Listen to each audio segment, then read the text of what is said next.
এই যে বাংলাদেশে আজ রাজনৈতিক ময়দানে বিভিন্ন জোট নিয়ে ঝগড়া চলছে না, মনোমালিন্য হচ্ছে।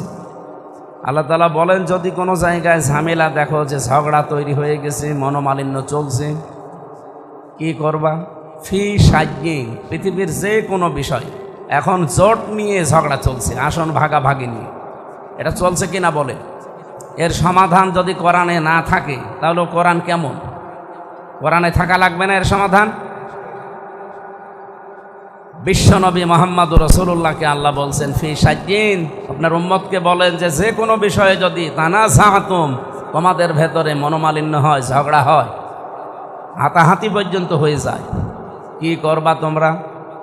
ফারুদ্দুহু, তোমরা ফিরে যাও ইলাল্লাহি ওয়ার রাসূলি, আল্লাহ এবং তার রসুলের বিধানের দিকে। আপনি এখন কোরআনে খোঁজ করে দেখবেন আল্লাহ রসুলের বিধানে এই আসন বন্টন নিয়ে কোনো কথা আছে কিনা। সূরা হুজুরতে পাবেন।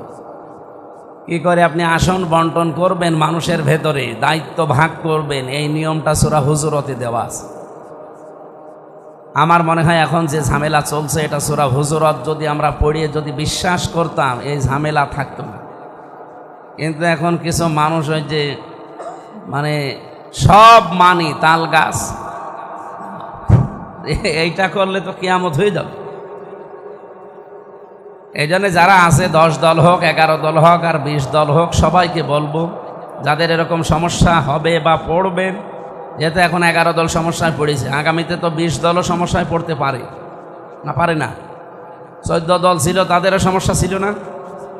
যদি এরকম সমস্যা 20 দলের, 14 দলের, 11 দলের হয়ে থাকে, আল্লাহ বলেন আমার নিয়মে আসো, ইন কুনতুম তুমিনুনা বিল্লাহি ওয়াল ইয়াউমিল আখির, যদি আল্লাহ এবং পরকালে বিশ্বাস করে থাকো। আমাদের বিশ্বাস আছে তো? হ্যাঁ, যাদের বিশ্বাস আছে তাদের এই ফর্মুলায় যাওয়া লাগবে, তাছাড়া সমাধান করার কোনো বুদ্ধি নেই। যালিকা খায়রু ওয়া আহসানু তাওয়িলা, এইটাই তোমাদের জন্য উত্তম ফায়সালা। কারণ এই ফায়সালা আমির হামজা দেয় কে?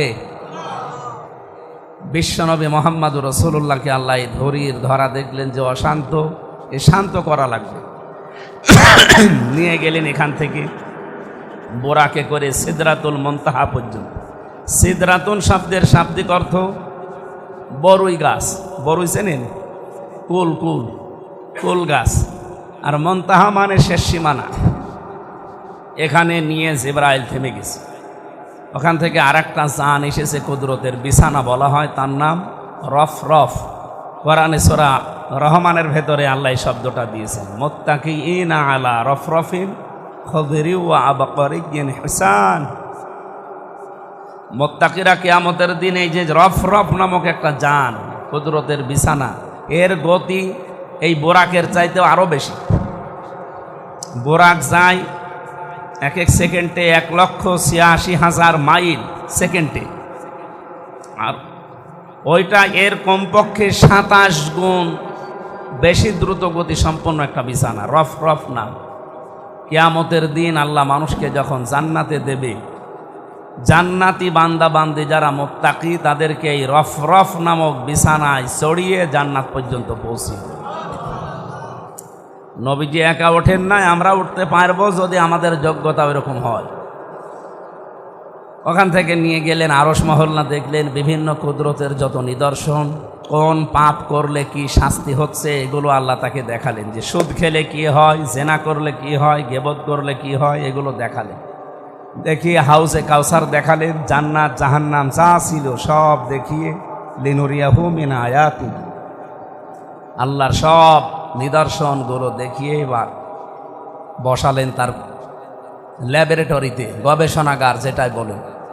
এখানে বসিয়ে মহান আল্লাহ তাকে 27 বছর হাতে কলমে শেখালেন যে পৃথিবী শান্ত করা লাগবে। অশান্ত হয়ে গেছে, মারামারি, হানাহানি, চোর ডাকাতি, জেনা, ব্যভিচার, মানুষের সম্পদ দখল করা, লুণ্ঠন করা চলছে। এটা বন্ধ করতে হলে 27টা বছর আপনাকে আমার কাছে, আমার গবেষণাগারে বসে 14টা জিনিস আমি আপনাকে শিখাবো।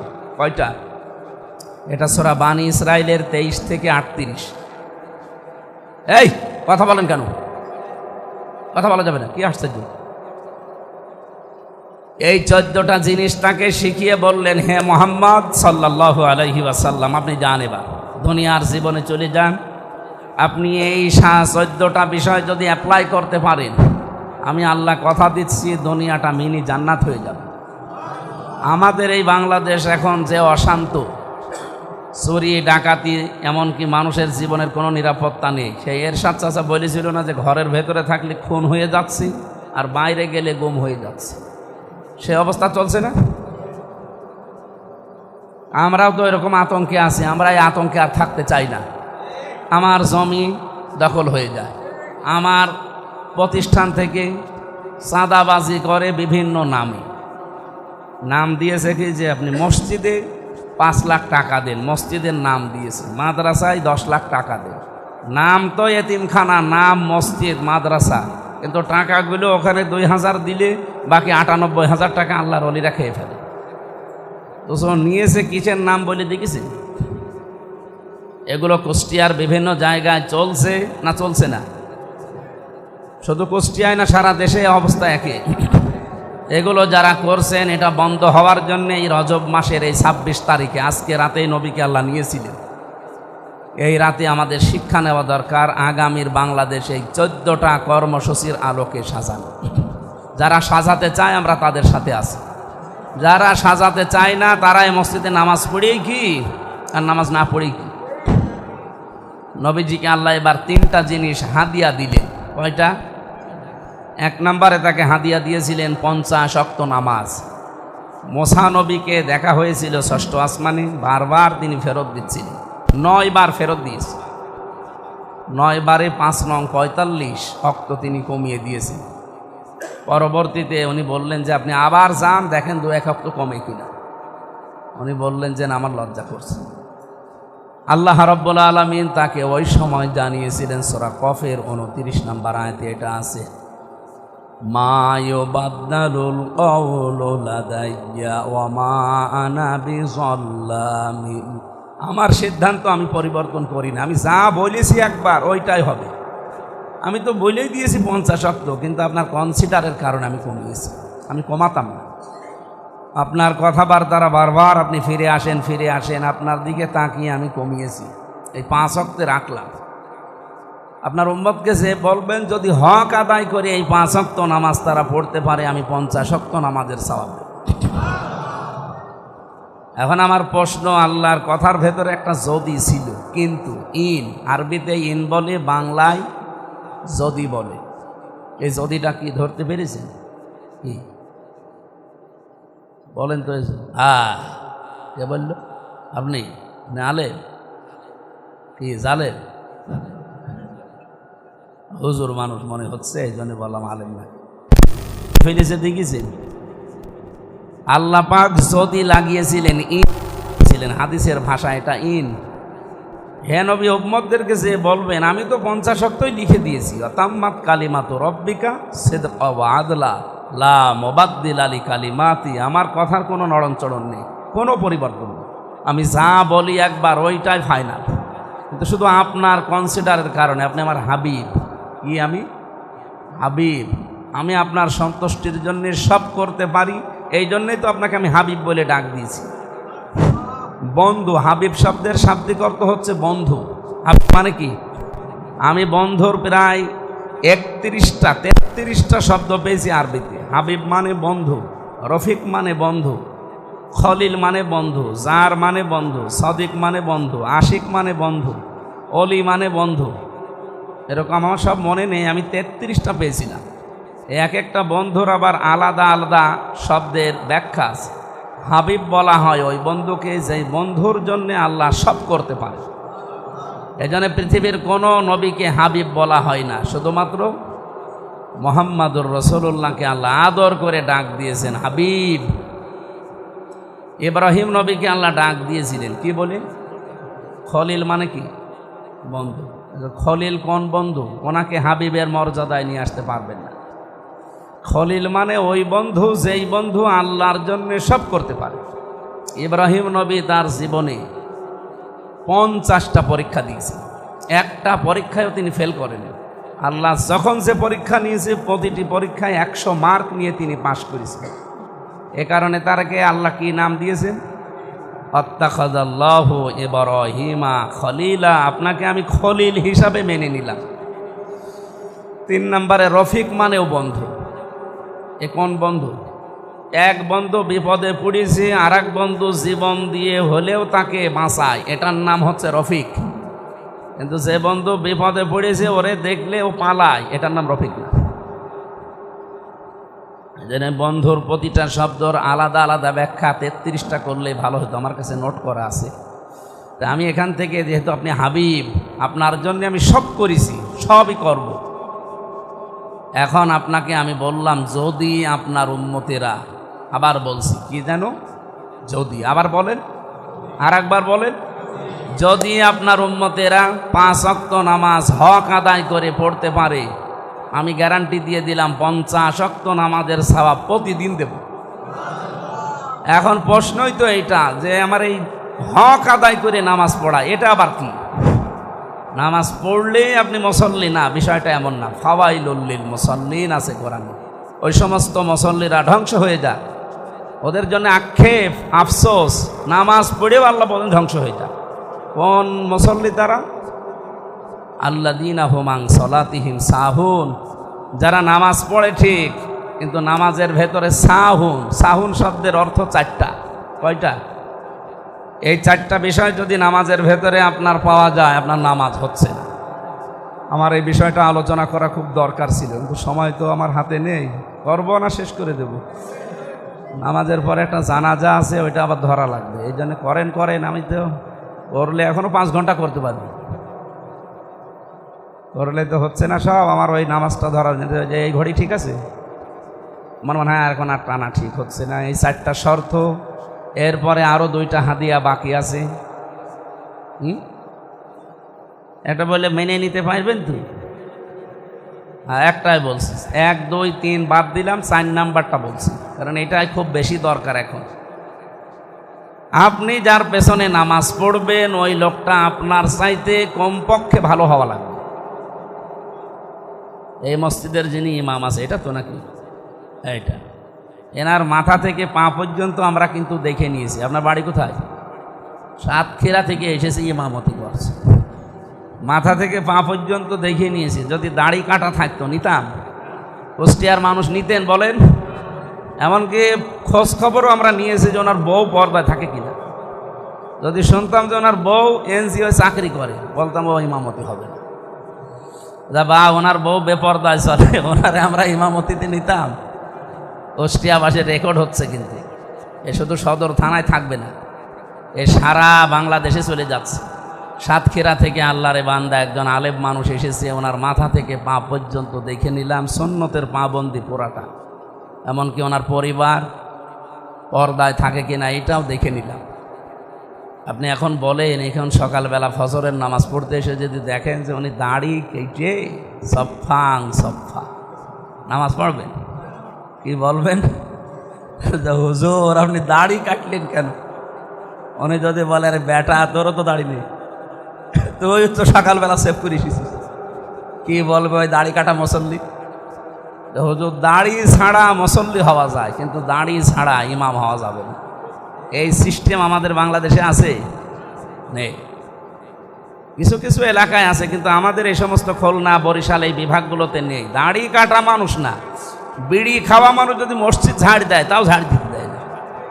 কিন্তু অনেক এলাকায় বাংলাদেশে আমি পেয়েছি, ওরা বিড়ি খেয়ে নামাজও পড়ায়। আপনি চট্টগ্রামে যান, সিলেটে যান, একজন আলেম পেয়েছিলাম, মৌলানা, আমার আগে বক্তব্য দেবে, বিড়ি খেয়ে ফেলে দিয়ে না হামাদু, কি গো ও কি খেয়ে গেল, অথচ বিশাল এক হুজুর, আমার কাছে ভাইরাল ছবি আছে। তো ওই এলাকার জন্য, চট্টগ্রাম আর সিলেটের জন্য বিড়ি সিগারেট এগুলোর মাসলা মাসাইল একটু আলাদা। কিন্তু আমাদের এই সমস্ত বিভাগে, বিশেষ করে রাজশাহী, এই খুলনা বিভাগের পরে বরিশাল, এইগুলো এলাকায় যদি কেউ ইমামতি করে, বিড়ি খাওয়া ইমাম না, মুয়াজ্জিন না, মুসল্লি হলেও তার সমস্যা আছে। আমার প্রশ্ন হচ্ছে, হক আদায় করে নামাজ আমরা পড়তে চাই, 50 ওয়াক্ত নামাজের সওয়াব নিতে চাই, এমনকি হাউসে কাউসার নবীর হাতে খেতে চাই, ঠিক আছে তো?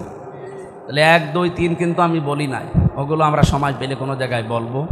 তো 4 নাম্বারটা বললাম এই যে আমার চাইতে ওনার সুন্নতের পাবন্দি এবং সব দিক থেকে যোগ্যতা বেশি হওয়া লাগবে, তারপরে ওনার পেছনে আমার নামাজ হক আদায় করে হবে। এখন এটা শুধু খালি এই মসজিদের ভেতরেই শেষ। ওই যে ওয়াজআলনা লিল মুত্তাকিনা ইমামা বলা হয় না, এটা নামাজের ভেতরে দেখবেন নামাজের পরেই ইমাম সাহেবরা পড়ে অনেকে, ওয়াজআলনা লিল মুত্তাকিনা ইমামা, হে আল্লাহ তুমি আমাদের মুত্তাকিদের নেতা বানাও। কাদের নেতা? সুতরাং আমাদের উচিত আমাদের পরিবার, আমাদের সমাজ, আমাদের এই রাষ্ট্র যারা নেতৃত্ব দেবে তাদের চরিত্র যেন এই সাতক্ষীরা থেকে যিনি এসেছে এই ইমামের চাইতে 100 গুণ ভালো হয়। এরকম নেতাই তো সামনে আসতেছে অবশ্যই ইনশাআল্লাহ।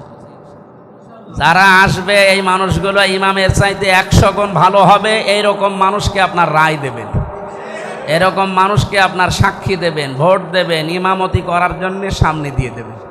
তাহলে ওই 50 ওয়াক্ত নামাজের সওয়াব আপনি পাবেন।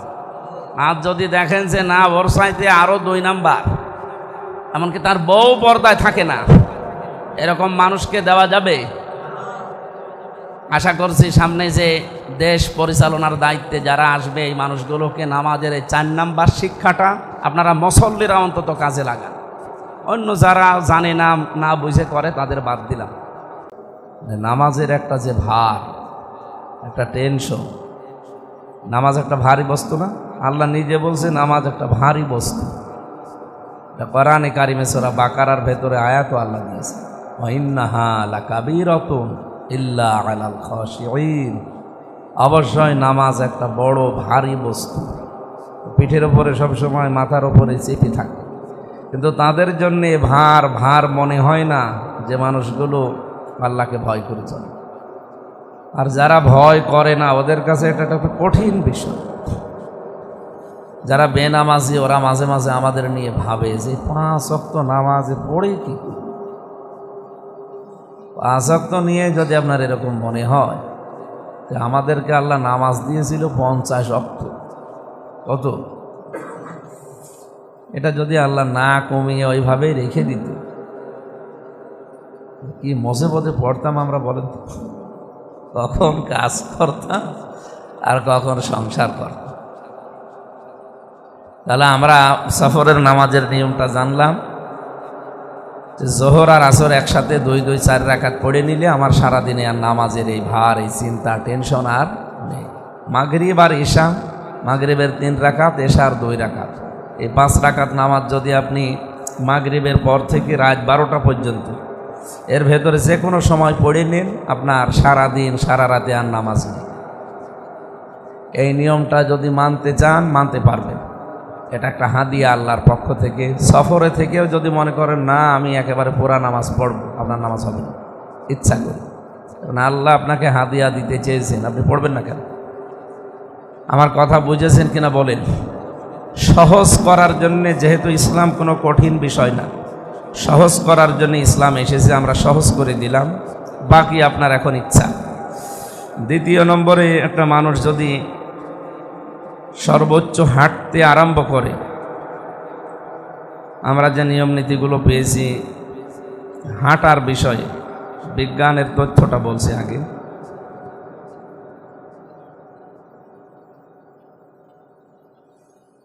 আমি এগুলো নিয়ে কোরআনের এই আয়াতের সাথে মাঝে মাঝে মিলাই আর ভাবি যে বাস্তবতা আল্লাহ কোরআনে কারিমে যে দিলে এটা তো আসলেও মেলে না। আপনি একটু দেখেন, বিজ্ঞানের সাথে একটা তথ্য পেয়েছি। একটা মানুষ যদি 30 দিন একাধারে হাঁটতে পারে তাহলে 480 কিলোমিটার সে হাঁটতে পারবে, 80 মাইল, 480 মাইল হাঁটতে পারবে। যদি এই লোকটা 1 বছর একাধারে হাঁটে 12 মাস, তাহলে 5760 মাইল হাঁটতে পারবে। যে লোকটা 100 বছর একাধারে হাঁটে তাহলে 5,76,000 মাইল সে হাঁটতে পারবে। কত বছর? 1 বছর। এখান থেকে আসমানের দূরত্ব কত বছরের রাস্তা বলেছে? 500 বছর। একটা মানুষ যদি 500 বছর একাধারে হাঁটতে চায়, সে সর্বোচ্চ হাঁটতে পারবে 28,80,000 মাইল। এই যে মেরাজের ঘটনা যে বিশ্বাস করতো না কাফেররা, কেন? এই বাস্তবতার দিকে তাকি যে মোহাম্মদ নিজে জানিয়েছে যে প্রথম আসমানের দূরত্ব এখান থেকে 500 বছরের রাস্তা। এরকম আসমান আছে কয়টা? প্রত্যেকটা আসমানে মোটা বলে, পুরু বলে। পুরু বলে তো কি বলে? মোটা পুরু, ওটা আবার 500 বছরের রাস্তা। এরপরে আবার আরেকটা ফাঁকা জায়গা, এরপরে আবার আল্লাযী খালাকা সাবআ সামাওয়াতি তিবাকা, 7টা আল্লাহ থরে থরে সাজিয়ে রেখেছে। আপনি একটু হিসাব করে শুধু বলেন তো কত কিলোমিটার আপনাকে হাঁটা লাগবে? 28,80,000 কিলোমিটার বা মাইল। না, কিলোমিটার বললে হবে না, মাইল বলা লাগবে। 500 বছরে যদি এই পরিমাণে হাঁটতে পারে তাহলে 7 দোকানই 14 হচ্ছে। এই যে বিশাল রাস্তা পরিভ্রমণ করতে কতগুলো সময় লাগতে পারে ক্যালকুলেটরে হিসাব করেন। ও ছাতা দেখা যাচ্ছে ক্যালকুলেটর নষ্ট হয়ে গেছে, এই হিসাবে ক্যালকুলেটর আর ধরবে না।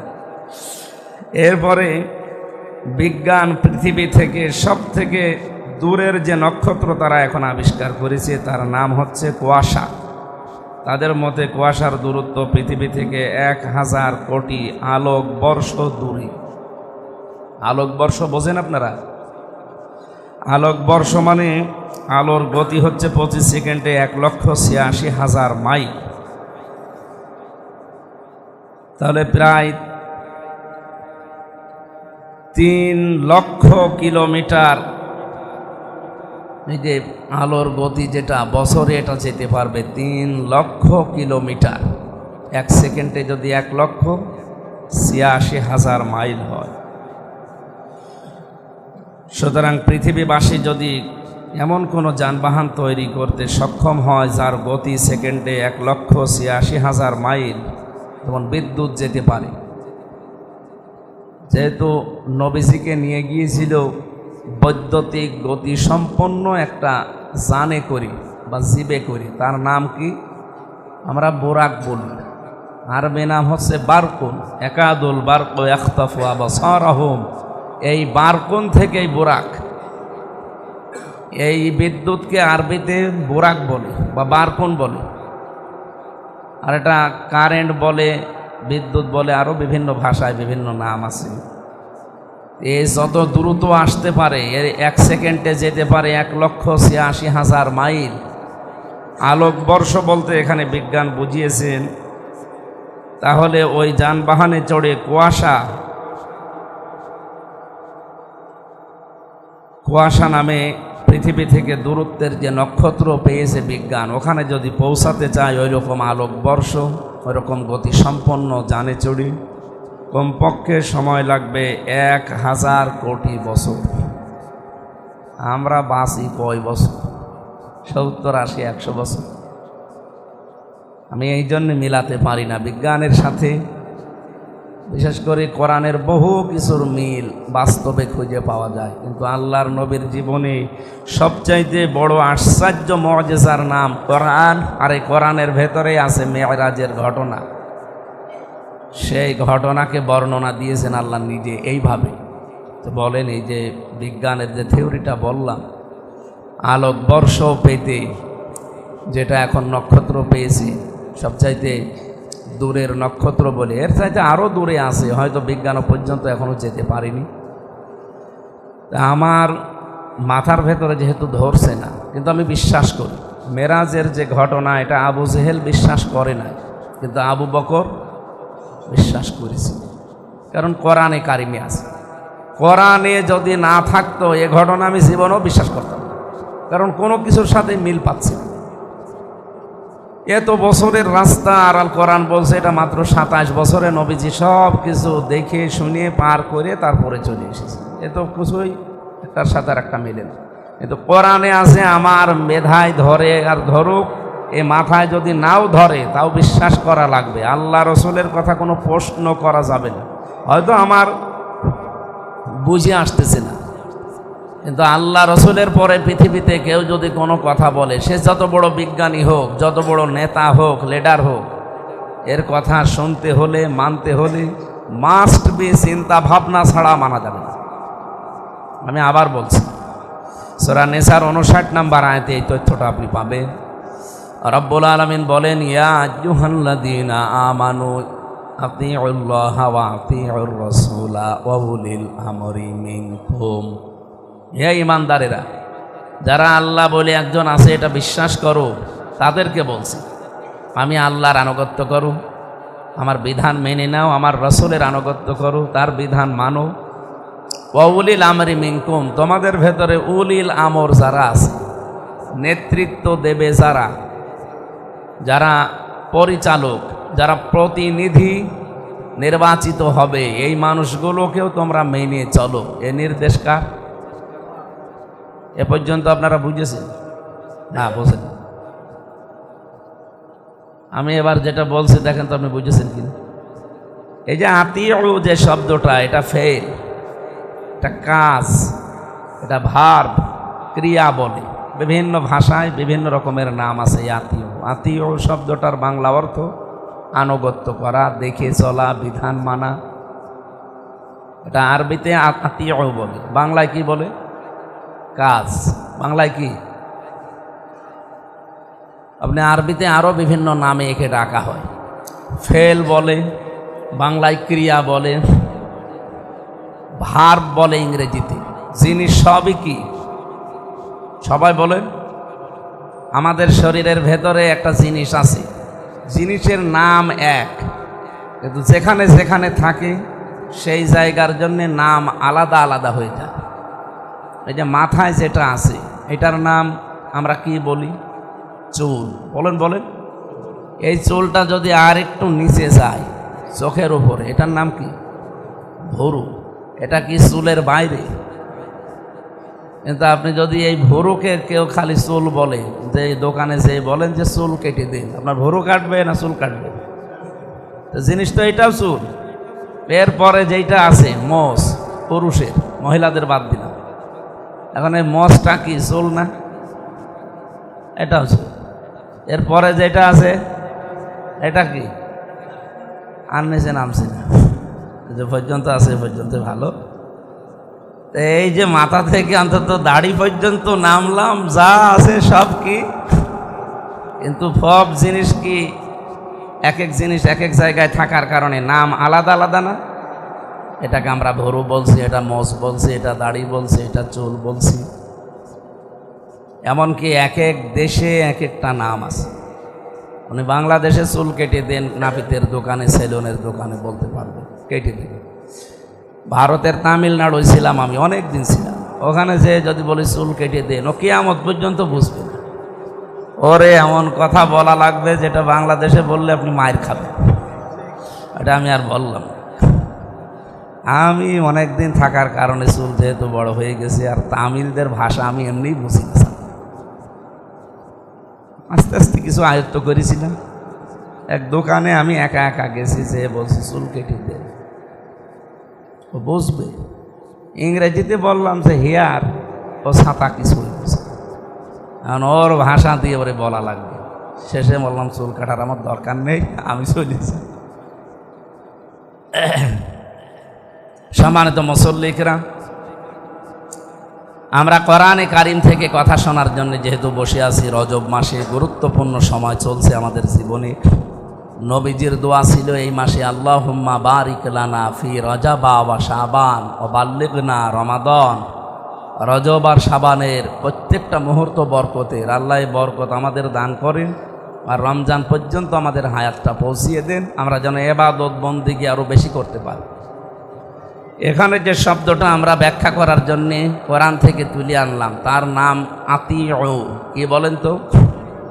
এই শব্দটা আল্লাহ নিজের নামে আর রাসূলের নামে দিয়েছেন। কোরআনে আপনি যেখানেই দেখবেন আল্লাহ নিজের নামে, রাসূলের নামে আতিউ শব্দ দিয়েছেন। কিন্তু যেখানে আল্লাহ রসুলের পরে কোনো নাম আছে, যেমন এখানে আছে উলিল আমরি মিনকুম, এটার বাংলা অর্থ দায়িত্বশীল, নেতা, নেতৃত্ব যারা তোমাদেরকে দেবে আল্লাহ রসুলের পরে, যেহেতু রসুল্লাহ তো কিয়ামত পর্যন্ত থাকবে না, কিন্তু এই আয়াত কিয়ামত পর্যন্ত থাকবে না, নেতৃত্ব তো দেওয়া লাগবে পরবর্তীতে। যারা দেবে তাদেরকে ওই আত্মীয় থাকা লাগবে, মাস্ট বি। ওরা যদি আল্লাহ রসুলকে মেনে চলে, আপনি তাকে মেনে চলতে বাধ্য। কথা বুঝতেছেন? আর ও যদি আল্লাহ রসুলকে মেনে না চলে, আপনার ওই নেতা, আপনার ওই দায়িত্বশীল, আপনার অভিভাবক, সে যদি বাবাও হয় তাকে মানা যাবে না। এই নির্দেশ এখন আমি বানালাম। বলেন বলেন, কোরআনে আছে না? এটা সাহাবা একরাম যেভাবে মেনেছিলেন, আমরা যদি ওইভাবে মানতে পারতাম, বাংলাদেশে কোনো অসৎ নেতৃত্ব আমাদের সামনে এখন জায়গা পেত না। সাহাবা একরাম মেনেছিলেন কি করি? হযরতে সাদ ইবনে আব্দুল্লাহ ইবনে সাদ রাদিয়াল্লাহু তাআলা আনহু, উনি বিবাহের অনুষ্ঠানে খোরমা বিতরণ হয়ে গেছে, উনি যাবেন বাসর ঘরে। হঠাৎ করে এক কাসেদ, মানে দূত, চিঠি নিয়ে যে আসে, এসে ডাক দিয়ে বলছে, খলিফাতুল মুসলিমিন এই চিঠিটা পাঠিয়েছে হযরত ওমর, আপনাকে এই মুহূর্তে যুদ্ধের ময়দানে যেতে হবে। উনি মুরব্বীদেরকে বললেন, হযরত ওমর চিঠি পাঠিয়েছে, আমি বাসর ঘরে আর যেতে পারলাম না, এসে আমি দেখা করব, চলে গেল। মুরব্বীরা বাধা দিচ্ছে যে না, এখন না, আগে অন্তত 2-1 দিন থাকেন, এরপরে যান। হযরতে সাদ ইবনে আব্দুল্লাহ রাদিয়াল্লাহু তাআলা আনহু উপস্থিত মুরব্বী যারা আছে তাদেরকে বললেন, দেখেন এই নির্দেশটা হযরত ওমরের, আমি হযরত ওমরের কথা মেনে আজকে চলে যাচ্ছি আমার বাসর ঘর বাদ দিয়ে। কারণ হযরত ওমর আল্লাহ এবং রসুলকে মেনে চলে। উনি যদি আল্লাহ রসুলকে মেনে না চলতেন, আমি এই চিঠির জবাবও দিতাম না, বাসর ঘর রেখে আমি যেতাম না। এখান থেকে কি বুঝলেন আপনি? খালি ঘটনা শুনে শেষ করে দিলে হবে? আমাদের পরিবার, আমাদের সমাজ, আমাদের রাষ্ট্র, আমাদের পৃথিবীর এখানে যেহেতু চলাফেরা করা লাগবে, সুতরাং এই সমস্ত জায়গায় যদি চলতে গিয়ে দেখেন যে আপনার দায়িত্বশীল লাগবে, অভিভাবক লাগবে, নেতৃত্ব যারা দেবে, এরা যদি আল্লাহ রসুলকে মেনে চলে, তাকে আপনারে মেনে নেওয়া লাগবে চোখ কান বন্ধ করে। এটা নামাজের মতো, রোজার মতো ফরজ। আর যদি সে আল্লাহ রসুলকে মেনে না চলে, ও যদি আমার আপন ভাইও হয়, আমার বাবাও হয়, ওকে আমি মানি না। আল্লাহ এতটুকু শেষ করেননি, ফাইন তানাযাতুম ফি শাইইন ফারুদ্দুহু ইলাল্লাহি ওয়ার রাসূলি ইন কুনতুম তুমিনুনা বিল্লাহি ওয়াল ইয়াউমিল আখির যালিকা খায়রু ওয়া আহসানু তা'ওয়িলা। রব্বুল আলামিন বলেন, যদি এরপরও তোমাদের ভেতরে মনোমালিন্য হয়, ঝগড়া হয়, কি হয়? এই যে বাংলাদেশে আজ রাজনৈতিক ময়দানে বিভিন্ন জোট নিয়ে ঝগড়া চলছে না, মনোমালিন্য হচ্ছে। আল্লাহ তাআলা বলেন, যদি কোনো জায়গায় ঝামেলা দেখো যে ঝগড়া তৈরি হয়ে গেছে, মনোমালিন্য চলছে, কি করবা? ফি শাইইন, পৃথিবীর যে কোনো বিষয়, এখন জোট নিয়ে ঝগড়া চলছে, আসন ভাগাভাগি নিয়ে, এটা চলছে কিনা বলে। এর সমাধান যদি কোরআনে না থাকে, তাহলে কোরআন কেমন? কোরআনে থাকা লাগবে না এর সমাধান? বিশ্বনবী মুহাম্মদুর রাসূলুল্লাহকে আল্লাহ বলছেন ফি শাইইন, আপনার উম্মতকে বলেন যে যে কোনো বিষয়ে যদি তানাযাতুম, তোমাদের ভেতরে মনোমালিন্য হয়, ঝগড়া হয়, হাতাহাতি পর্যন্ত হয়ে যায়, কি করবা তোমরা? ফারুদ্দুহু, তোমরা ফিরে যাও, ইলাল্লাহি ওয়ার রাসূলি, আল্লাহ এবং তার রসুলের বিধানের দিকে। আপনি এখন কোরআনে খোঁজ করে দেখবেন আল্লাহ রসুলের বিধানে এই আসন বন্টন নিয়ে কোনো কথা আছে কিনা। সূরা হুজুরতে পাবেন। কি করে আপনি আসন বন্টন করবেন, মানুষের ভেতরে দায়িত্ব ভাগ করবেন, এই নিয়মটা সূরা হুজুরতে দেওয়া আছে। আমার মনে হয় এখন যে ঝামেলা চলছে, এটা সূরা হুজুরত যদি আমরা পড়িয়ে যদি বিশ্বাস করতাম, এই ঝামেলা থাকতো না। কিন্তু এখন কিছু মানুষ ওই যে মানে সব মানি তাল গাছ, এইটা করলে তো কিয়ামত হয়ে যাবে। এই জন্য যারা আছে 10 দল হোক, 11 দল হোক, আর 20 দল হোক, সবাইকে বলবো যাদের এরকম সমস্যা হবে বা পড়বে, যেহেতু এখন 11 দল সমস্যায় পড়েছে, আগামীতে তো 20 দলও সমস্যায় পড়তে পারে না, পারে না? 14 দল ছিল, তাদেরও সমস্যা ছিল না? যদি এরকম সমস্যা 20 দলের, 14 দলের, 11 দলের হয়ে থাকে, আল্লাহ বলেন আমার নিয়মে আসো, ইন কুনতুম তুমিনুনা বিল্লাহি ওয়াল ইয়াউমিল আখির, যদি আল্লাহ এবং পরকালে বিশ্বাস করে থাকো। আমাদের বিশ্বাস আছে তো? হ্যাঁ, যাদের বিশ্বাস আছে তাদের এই ফর্মুলায় যাওয়া লাগবে, তাছাড়া সমাধান করার কোনো বুদ্ধি নেই। যালিকা খায়রু ওয়া আহসানু তাওয়িলা, এইটাই তোমাদের জন্য উত্তম ফায়সাল্লা। কারণ এই ফায়সাল্লা আমির হামজা দেয় কে? বিশ্বনবী মোহাম্মদুর রাসূলুল্লাহকে আল্লাহ ধরা দেখলেন যে অশান্ত, এ শান্ত করা লাগবে। নিয়ে গেলেন এখান থেকে বোরাকে করে সিদরাতুল মুনতাহা পর্যন্ত। সিদরাতুন শব্দের শাব্দিক অর্থ বড়ই গাছ। বড়ই চেনেন? কুল কুল কুল গাছ। আর মুনতাহা মানে শেষ সীমানা। এখানে নিয়ে জিবরাইল থেমে গেছে। ওখান থেকে আরেকটা জান এসেছে, কুদরতের বিছানা বলা হয়, তার নাম রফ রফ। কোরআনে সূরা রহমানের ভেতরে আল্লাহ এই শব্দটা দিয়েছেন, মুত্তাকিইনা আলা রফরফিন খদরি ওয়া আবকারিন হিসান। মুত্তাকিরা কিয়ামতের দিন এই যে রফ রফ নামক একটা জান, কুদরতের বিছানা, এর গতি এই বোরাকের চাইতেও আরো বেশি। বোরাক যায় এক এক সেকেন্ডে 1,86,000 মাইল সেকেন্ডে, আর ওইটা এর কমপক্ষে 27 গুণ বেশি দ্রুত গতি সম্পন্ন একটা বিছানা, রফ রফ নাম। কিয়ামতের দিন আল্লাহ মানুষকে যখন জান্নাতে দেবে, জান্নাতি বান্দা বান্দি যারা মুত্তাকি তাদেরকে এই রফ রফ নামক বিছানায় চড়িয়ে জান্নাত পর্যন্ত পৌঁছে দেবে। নবীজি একা ওঠেন নাই, আমরা উঠতে পারবো যদি আমাদের যোগ্যতা ওইরকম হয়। ওখান থেকে নিয়ে গেলেন আরশ মহল্লা, দেখলেন বিভিন্ন কুদরতের যত নিদর্শন, কোন পাপ করলে কি শাস্তি হচ্ছে এগুলো আল্লাহ তাকে দেখালেন। যে সুদ খেলে কি হয়, জেনা করলে কি হয়, গীবত করলে কি হয়, এগুলো দেখালেন। দেখিয়ে হাউজে কাউসার দেখালেন, জান্নাত জাহান্নাম যা ছিল সব দেখিয়ে লিনুরিয়াহু মিন আয়াতি, আল্লাহর সব নিদর্শনগুলো দেখিয়ে এবার বসালেন তার ল্যাবরেটরিতে, গবেষণাগার যেটাই বলেন। এখানে বসিয়ে মহান আল্লাহ তাকে 27 বছর হাতে কলমে শেখালেন যে পৃথিবী শান্ত করা লাগবে। অশান্ত হয়ে গেছে, মারামারি, হানাহানি, চোর ডাকাতি, জেনা, ব্যভিচার, মানুষের সম্পদ দখল করা, লুণ্ঠন করা চলছে। এটা বন্ধ করতে হলে 27টা বছর আপনাকে আমার কাছে, আমার গবেষণাগারে বসে 14টা জিনিস আমি আপনাকে শিখাবো। কয়টা? এটা সূরা বানী ইসরাইলের 23 থেকে 38। এই কথা বলেন কেন? কথা বলা যাবে না? কি আশ্চর্য! এই 14টা জিনিস তাকে শিখিয়ে বললেন, হে মুহাম্মদ সাল্লাল্লাহু আলাইহি ওয়াসাল্লাম, আপনি যান, এবার দুনিয়ার জীবনে চলে যান। আপনি এই 14টা বিষয় যদি অ্যাপ্লাই করতে পারেন, আমি আল্লাহ কথা দিচ্ছি দুনিয়াটা মিনি জান্নাত হয়ে যাবে। আমাদের এই বাংলাদেশ এখন যে অশান্ত, চুরি ডাকাতি, এমনকি মানুষের জীবনের কোনো নিরাপত্তা নেই। সেই এরশাদ চাচা বলেছিল না যে ঘরের ভেতরে থাকলে খুন হয়ে যাচ্ছি আর বাইরে গেলে গুম হয়ে যাচ্ছে। সে অবস্থা চলছে না? আমরাও তো এরকম আতঙ্কে আছি। আমরা এই আতঙ্কে আর থাকতে চাই না। আমার জমি দখল হয়ে যায়, আমার প্রতিষ্ঠান থেকে চাঁদাবাজি করে বিভিন্ন নামে। নাম দিয়েছে কি যে আপনি মসজিদে 5 লাখ টাকা দেন, মসজিদের নাম দিয়েছে, মাদ্রাসায় 10 লাখ টাকা দেন।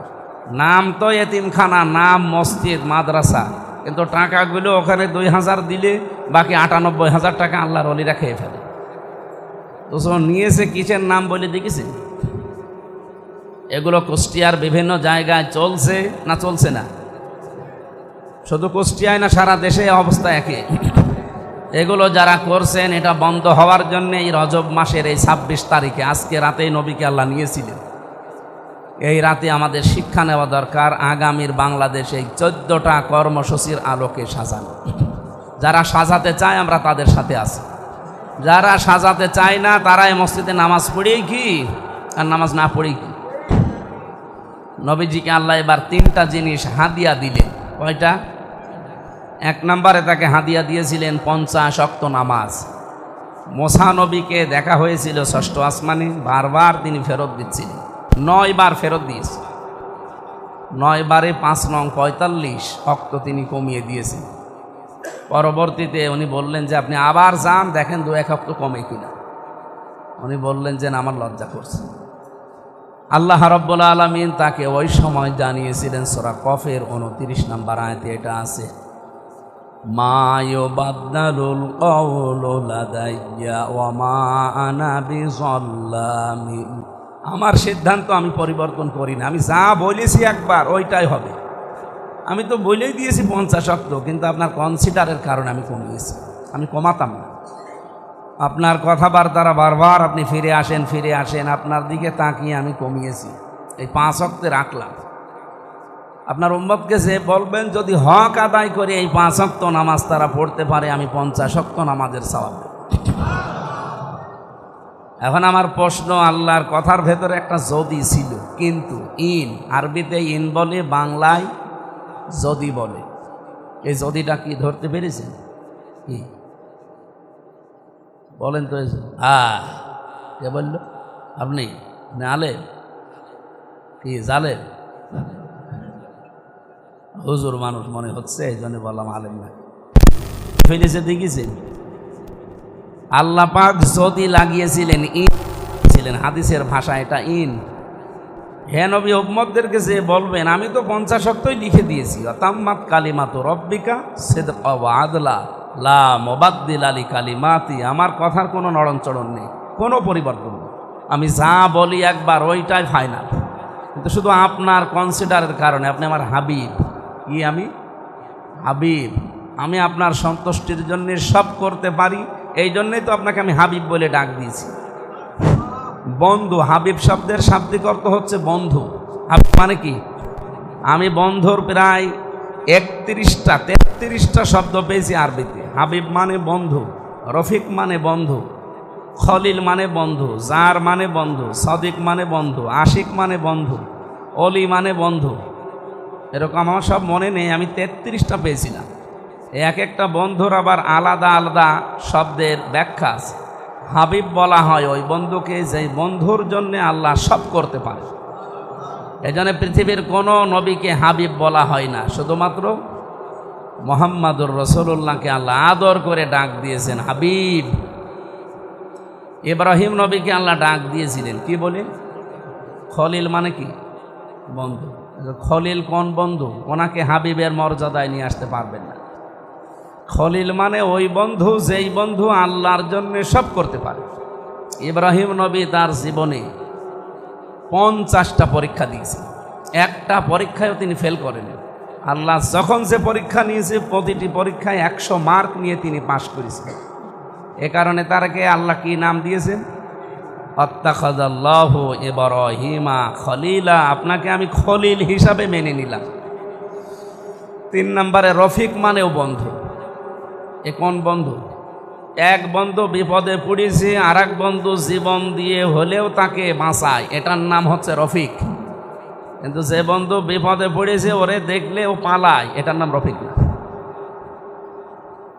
যেন বন্ধুর প্রতিটা শব্দর আলাদা আলাদা ব্যাখ্যা 33টা করলে ভালো হতো, আমার কাছে নোট করা আছে। তা আমি এখান থেকে, যেহেতু আপনি হাবিব, আপনার জন্য আমি সব করেছি, সবই করব। এখন আপনাকে আমি বললাম যদি আপনার উম্মতেরা, আবার বলছি কি জানো? যদি, আবার বলেন, আর একবার বলেন, যদি আপনার উম্মতেরা 5 ওয়াক্ত নামাজ হক আদায় করে পড়তে পারে, আমি গ্যারান্টি দিয়ে দিলাম 50 ওয়াক্ত নামাজের সওয়াব প্রতিদিন দেব। এখন প্রশ্নই তো এইটা যে আমার এই হক আদায় করে নামাজ পড়া, এটা আবার কি?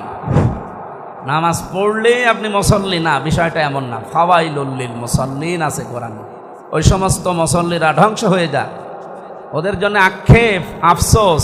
নামাজ পড়েও আল্লাহ বলেন ধ্বংস হয়ে যায়। কোন মুসল্লি তারা? আল্লাযীনা হুম আন সালাতিহিম সাহুন, যারা নামাজ পড়ে ঠিক কিন্তু নামাজের ভেতরে সাহুন। সাহুন শব্দের অর্থ 4টা। কয়টা?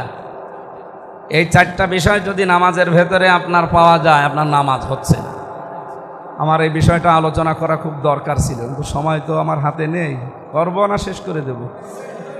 নামাজের পরে একটা জানাজা আছে, ওইটা আবার ধরা লাগবে। এই জন্য করেন, আমি তো করলে এখনো 5 ঘন্টা করতে পারবো, করলে তো হচ্ছে না সব। আমার ওই নামাজটা ধরা যে এই ঘড়ি ঠিক আছে, মনে হয় এখন আর টানা ঠিক হচ্ছে না। এই 4টা শর্ত এরপরে আরো 2টা হাদিয়া বাকি আছে। এটা বলে মেনে নিতে পারবেন তো? একটাই বলছি, 1 2 3 বাদ দিলাম, 4 নাম্বারটা বলছি, কারণ এটাই খুব বেশি দরকার এখন। আপনি যার পেছনে নামাজ পড়বেন ওই লোকটা আপনার চাইতে কমপক্ষে ভালো হওয়া লাগবে। এই মসজিদের যিনি ইমাম আছে, এটা তো নাকি এইটা, এনার মাথা থেকে পা পর্যন্ত আমরা কিন্তু দেখে নিয়েছি। আপনার বাড়ি কোথায়? সাতক্ষীরা থেকে এসেছে ইমামতি করছে, মাথা থেকে পা পর্যন্ত দেখে নিয়েছি। যদি দাড়ি কাটা থাকতো নিতাম? কুষ্টিয়ার মানুষ নিতেন বলেন? এমনকি খোঁজ খবরও আমরা নিয়েছি যে ওনার বউ পর্দায় থাকে কিনা। যদি শুনতাম যে ওনার বউ এনজিও চাকরি করে, বলতাম ও ইমামতি হবে না। বা ওনার বউ বেপর্দায় চলে, ওনারে আমরা ইমামতিতে নিতাম। কুষ্টিয়াবাসীর রেকর্ড হচ্ছে কিন্তু, এ শুধু সদর থানায় থাকবে না, এ সারা বাংলাদেশে চলে যাচ্ছে। সাতক্ষীরা থেকে আল্লাহরে বান্দা একজন আলেম মানুষ এসেছে, ওনার মাথা থেকে পা পর্যন্ত দেখে নিলাম, সুন্নতের পাবন্দি পুরাটা। এমনকি ওনার পরিবার পর্দায় থাকে কিনা এটাও দেখে নিলাম। আপনি এখন বলেন, এখন সকালবেলা ফজরের নামাজ পড়তে এসে যদি দেখেন যে উনি দাড়ি কেটে সফাং সফা নামাজ পড়বেন, কি বলবেন? হুজুর আপনি দাড়ি কাটলেন কেন? উনি যদি বলে আরে বেটা তোরও তো দাড়ি নেই, তুই তো সকালবেলা সেভ করিস, কি বলবে ওই দাড়ি কাটা মুসল্লি? হুজুর দাড়ি ছাড়া মুসল্লি হওয়া যায়, কিন্তু দাড়ি ছাড়া ইমাম হওয়া যাবে না। এই সিস্টেম আমাদের বাংলাদেশে আছে নেই, কিছু কিছু এলাকায় আছে, কিন্তু আমাদের এই সমস্ত খুলনা বরিশাল এই বিভাগগুলোতে নেই। দাড়ি কাটা মানুষ না, বিড়ি খাওয়া মানুষ যদি মসজিদ ঝাড় দেয় তাও ঝাড় দিতে দেয় না। কিন্তু অনেক এলাকায় বাংলাদেশে আমি পেয়েছি ওরা বিড়ি খেয়ে নামাজও পড়ায়। আপনি চট্টগ্রামে যান, সিলেটে যান, একজন আলেম পেয়েছিলাম মৌলানা, আমার আগে বক্তব্য দেবে, বিড়ি খেয়ে ফেলে দিয়ে না হামাদু কি গো ও কি খেয়ে গেল, অথচ বিশাল এক হুজুর, আমার কাছে ভাইরাল ছবি আছে। তো ওই এলাকার জন্য, চট্টগ্রাম আর সিলেটের জন্য বিড়ি সিগারেট এগুলোর মাসলা মাসাইল একটু আলাদা, কিন্তু আমাদের এই সমস্ত বিভাগে, বিশেষ করে রাজশাহী, এই খুলনা বিভাগের পরে বরিশাল, এইগুলো এলাকায় যদি কেউ ইমামতি করে, বিড়ি খাওয়া ইমাম না, মুয়াজ্জিন না, মুসল্লি হলেও তার সমস্যা আছে। আমার প্রশ্ন হচ্ছে, হক আদায় করে নামাজ আমরা পড়তে চাই, 50 ওয়াক্ত নামাজের সওয়াব নিতে চাই, এমনকি হাউসে কাউসার নবীর হাতে খেতে চাই, ঠিক আছে তো? তাহলে 1 2 3 কিন্তু আমি বলি নাই, ওগুলো আমরা সময় পেলে কোনো জায়গায় বলবো। তো 4 নাম্বারটা বললাম এই যে আমার চাইতে ওনার সুন্নতের পাবন্দি এবং সব দিক থেকে যোগ্যতা বেশি হওয়া লাগবে, তারপরে ওনার পেছনে আমার নামাজ হক আদায় করে হবে। এখন এটা শুধু খালি এই মসজিদের ভেতরেই শেষ, ওয়াজআলনা লিল মুত্তাকিনা ইমামা বলা হয় না? এটা নামাজের ভেতরে দেখবেন, নামাজের পরেই ইমাম সাহেবরা পড়ে অনেকে, ওয়াজআলনা লিল মুত্তাকিনা ইমামা, হে আল্লাহ তুমি আমাদের মুত্তাকিদের নেতা বানাও। কাদের নেতা? সুতরাং আমাদের উচিত, আমাদের পরিবার, আমাদের সমাজ, আমাদের এই রাষ্ট্র যারা নেতৃত্ব দেবে তাদের চরিত্র যেন এই সাতক্ষীরা থেকে যিনি এসেছে এই ইমামের চাইতে 100 গুণ ভালো হয়। এরকম নেতাই তো সামনে আসতেছে অবশ্যই ইনশাআল্লাহ। যারা আসবে এই মানুষগুলো ইমামের চাইতে 100 গুণ ভালো হবে, এইরকম মানুষকে আপনার রায় দেবেন, এরকম মানুষকে আপনার সাক্ষী দেবেন, ভোট দেবেন, ইমামতি করার জন্য সামনে দিয়ে দেবেন, তাহলে ওই 50 ওয়াক্ত নামাজের সওয়াব আপনি পাবেন। আর যদি দেখেন যে না ওর চাইতে আরও 2 নাম্বার, এমনকি তার বউ পর্দায় থাকে না, এরকম মানুষকে দেওয়া যাবে? আশা করছি সামনে যে দেশ পরিচালনার দায়িত্বে যারা আসবে এই মানুষগুলোকে নামাজের এই 4 নাম্বার শিক্ষাটা আপনারা মুসল্লিরা অন্তত কাজে লাগান। অন্য যারা জানে না, না বুঝে করে তাদের বাদ দিলাম। আমার মনে হয় 1 2 3 সবই বলার দরকার ছিল, কিন্তু আমি আর পারছি না, কারণ সময়ের দিকে খেয়াল করে আমার জানাজাটা ধরা লাগবে, আমার আবার জানাজা পড়ানো লাগবে। এই জন্য আজকের মতো শেষ করছি। আগামীতে যদি আবার আসি, এই আয়াত তো আর পাবো না, আবার কোনো জায়গায় কোনো বিষয়ে কথা বলবেন সব। যতটুকু বললাম আল্লাহ যেন আমাদেরকে মেনে চলার তৌফিক দেন, আমিন।